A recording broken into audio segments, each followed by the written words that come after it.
Daily Focus, back in my office, back in Michigan, and an absolutely beautiful day for December. And we're off to a great start, and I trust you are too. We're going to be in Revelation chapter 8.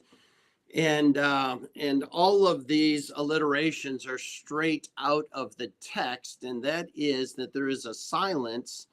There is an amazing picture of prayer that's seen in the symbol there of the censer, and then there is this idea of worship that is seen specifically in the smoke. And so you have the silence, you have the servants, you have the smoke, but they're all just kind of teaching us a little bit about worship.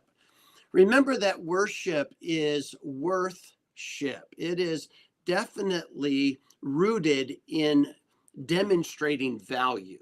And so what we value, we tend to worship. What we value most, we worship most.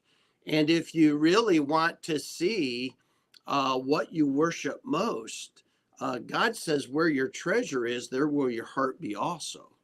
And so, what you want to pursue with your money definitely reveals the passion of your heart and what you desire to worship.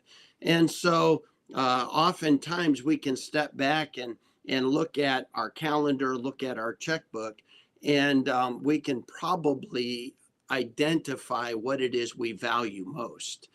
And God is really trying to help us to understand in this 8th chapter that there is a design for worship. And in that design for worship, even in these tragic events in the tribulation period, God is going to teach us about worship. There is worship going on in heaven, but even in the midst of that worship, He is going to teach us some very specific things. And so let me read the text. I'm just going to read the first 5 verses. It says, "And when He had opened the 7th seal, there was silence in heaven about the space of a half hour." Now, I've heard it jokingly said that that's proof that there's not women in heaven. Now, I don't believe that. And it is a great joke. And it is a bit steered towards the females, but I will just admit there are some males who enjoy talking beyond anything I've ever seen in females. So that's a joke that has been given, but obviously has nothing to do with what the text is saying. What it is teaching us is that sometimes we need to stop talking and listen. And part of worship is just allowing God to speak. Part of worship is just listening to what God is saying. Part of worship is just watching and seeing what God is doing. Don't say anything. Don't speak. Just listen and watch. And that is the picture that we have, is sometimes in our worship, we need to stop telling God everything that we want. Stop telling God everything we're concerned about. Stop articulating to God what we desire, and just sit back and listen to what God has said and watch what God is doing. And that's part of worship, is showing the value in listening to what God is saying or what He has said. Watching His program unfold, or giving special attention to the promises that He has revealed, or the purposes that He is showing, or the plan of God that He is giving. That we're just going to step back and show that we see great value in what God is doing. And so that's part of what we see here at the beginning of this chapter, is that sometimes we just have to stop speaking.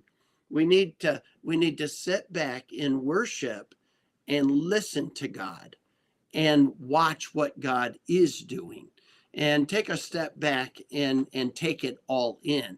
And so in this first step of him illustrating how do we show God the proper value and show him his worth, the first thing is just stop talking.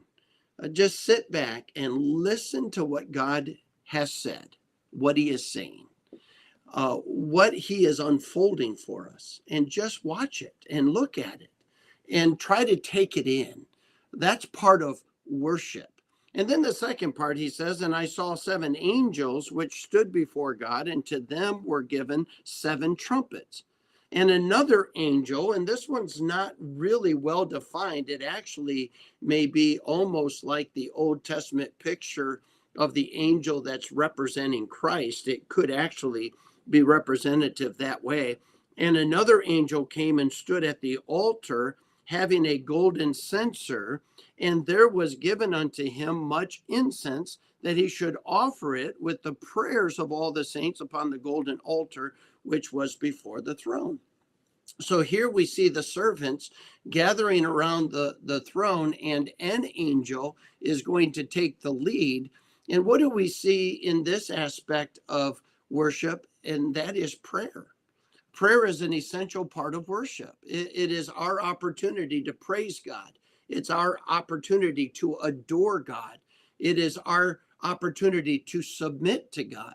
It's our opportunity to make our requests known to God. Prayer is this beautiful time of worship where we stand in awe of who God is, and we articulate our heart to him in submission and humility, knowing that God has never made a mistake, that he has it all under control, and he is going to do what's right. And so we can, in prayer, approach God knowing he knows exactly what is right. He's in control of organizing the events of the world right on time, according to his purpose and plan, and ultimately demonstrating the power of his person. And so we can stand in awe in our prayer time, coming into his very throne room to obtain grace and mercy in our time of need. And so the second part is the servants are teaching us the importance of prayer. And so he teaches us in worship, sometimes we just have to be silent. And sometimes as servants, we demonstrate dependence through our prayer time. And then he says in verse number 4, and the smoke of the incense, which came with the prayers of the saints, ascended up before God out of the angel's hand. And the angel took the censer and filled it with fire of the altar and cast it into the earth. And there were voices and thunderings and lightnings and an earthquake. And the 7 angels, which had the 7 trumpets, prepared themselves to sound. So we have seen the seals. The 7th seal is the 7 trumpets. And now God is going to reveal the next chapter, the next layer, the next events in this great tribulation period. And he's going to unfold some things. But it's very interesting that this time starts with an evaluation of how are we worshiping God? How are we ascribing the value that we place on who God is, what he has designed, how he designed it, and are we willing to function within his design? Or do we want it our own way? Do we want to live life our own, according to our own purposes? Or do we want to fulfill God's purposes? Are we willing to live life within the guardrails of God's design?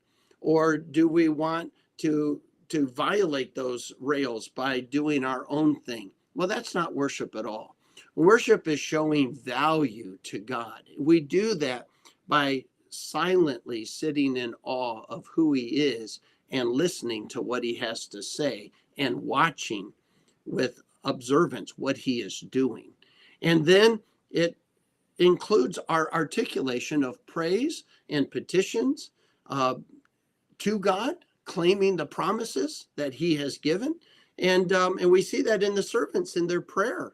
And then in the smoke, we see that in that God is receiving all of that worship He is adored in all of that worship, and he responds accordingly. He desires that people would follow his design, that he would see in us a submission to embrace what he has designed, what he decides, and that we stay dedicated to what it is that God reveals, so that he is the one who is glorified. And that is true worship. So today, as you go through your day, maybe today you need to start with just some silence and just stand in awe of who God is. Listen to what he's trying to say you by through his spirit, by his word, and maybe just take some time to read and listen. Don't even say anything for a while. Maybe just reminisce as you've watched God work in your life, in your family, in your ministry, in the world, and you just want to stand in awe of his power, of his purposes, of his program, of his control over it. And then maybe there's some prayer that you want to start with adoration and let God know how much you love him, how much you're thankful for, and just spend some time in praise. And then maybe make your requests known and petition God on behalf of some concerns in your life.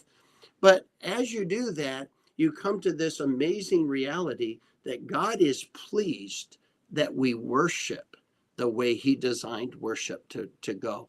And that sweet smelling savor that goes up to God as we worship him in spirit and in truth. I hope you have a great day. I look forward to seeing you again next week. God bless you.